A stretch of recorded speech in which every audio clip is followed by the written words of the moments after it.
Hello everyone, I am the Desert Gardener, and today we have another Garden Mythbusters video for you.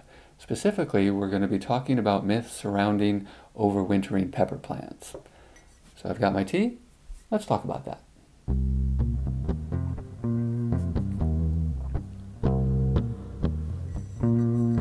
So there are two main myths I wanted to talk about.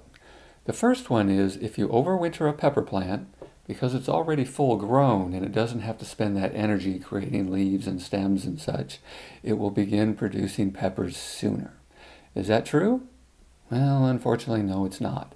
The size of the plant really has no bearing on when it produces. It's really the weather, the environment, whether it has pollinators, things like that. So it's not going to produce any sooner. So this myth has long since been busted. Now the next myth is something kind of similar. People say that because it's full grown, it will produce more peppers the second year because it doesn't have to spend that energy creating the leaves and such. Is that true? Well, unfortunately, in most cases, that's not true either. Pepper plants that produce medium and large sized peppers have a problem with vigor. So the second year, the third year, and the fourth year, it loses vigor every year. So it will actually generally produce less peppers every year until it stops producing altogether. Now this is of course very general because it's going to just depend a lot on the temperature, the fertilizer, what kind of environment it's in. But generally medium and large size pepper plants or pepper pods are going to produce less every year. Now the exception to that is the bird peppers, pepper plants that produce those tiny little bird peppers. They're common in Thailand and places like that. Those actually will produce more the second and third year, and then they start to lose vigor after that. But for most of us that plant regular sweet peppers, hot peppers, bell peppers, things like that, it will actually produce less the second and third year generally. So this myth for the most of us is going to be busted as well. So if it doesn't produce sooner and they don't produce more, then what's the point of overwintering a pepper plant? Well, that's a good question, and I think this Trinidad perfume pepper here is a good example of one that you would. So it really comes down to how easy it is to germinate and how rare they are. So this plant, I purchased about 10 seeds from a dealer a few years ago. I planted all 10 and only one sprouted, this one. And because each pod is kind of small and there's only a couple of seeds in each pod, I wasn't able to save up very many.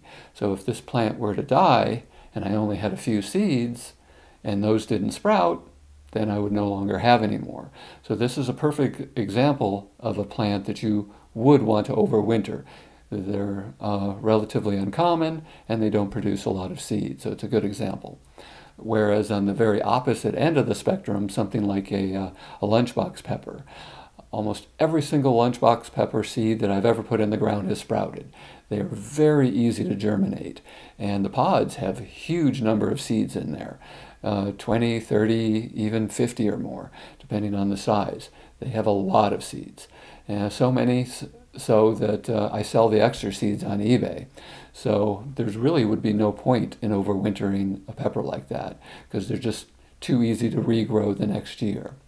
So now that we know what type of pepper plant we want to overwinter, now we need to know how to overwinter it.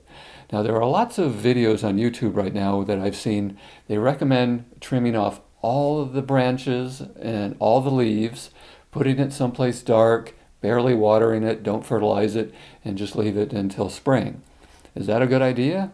Well, not for me, it hasn't been. I haven't had anyone survive by doing that.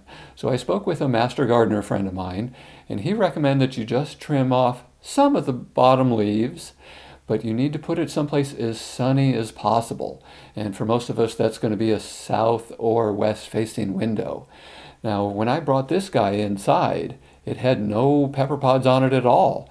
But because I've been continuing to water it, continuing to fertilize it, and putting it in a nice sunny window, it's been thriving. Now, overwintering, you're not really supposed to attempt to try and create and harvest pepper pods. It's just to let it survive, but it seems to be doing quite well.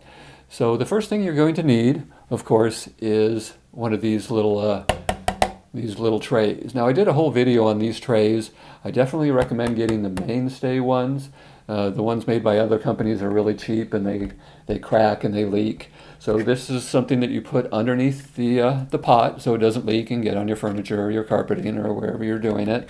Just get the one that the size that fits the pot you're going with. And if you're not familiar, Mainstay is one of those Walmart only brands. So getting them from Walmart is really going to get you the best quality trays like this.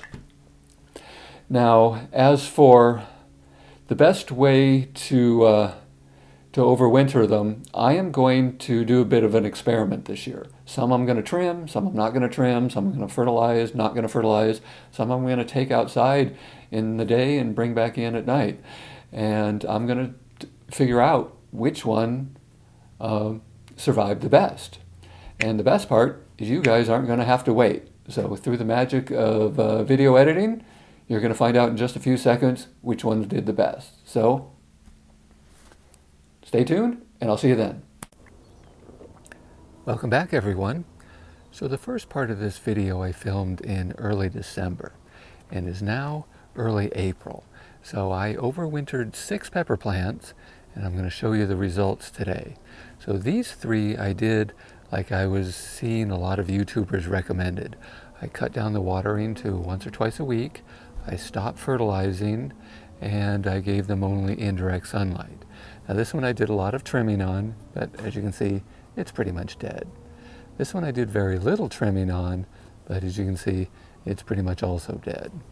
Now this one I did no trimming on, however I did set it outside whenever I thought the weather was nice, which wasn't very often, but I did manage to do it every so often. However, it got no direct sunlight when it wasn't outside. Now it does seem to be alive, and I do think it'll come back, but it's not really doing very well. So let me show you the other 3, and let's see how they're doing.